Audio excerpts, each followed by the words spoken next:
Let's prepare a surprise wedding gift for a friend on her wedding day. The first step, tracing, as it's the most important thing. Tracing should be done very carefully. Now start painting the groom first because it will be done quickly. The groom's outfit will be black sherwani long coat with gold buttons. Fill the black paint in sherwani.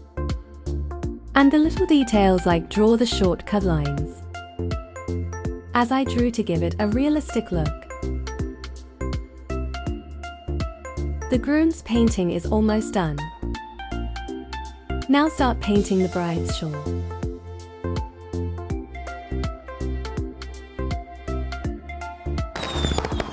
Painting is complete.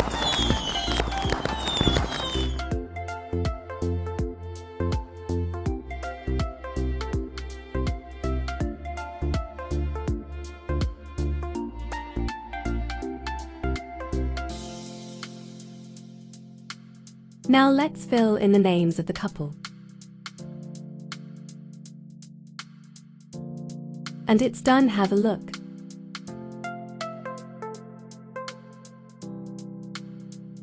Give your comments about how it looks. Hit the bell icon and subscribe for more videos. Bye bye.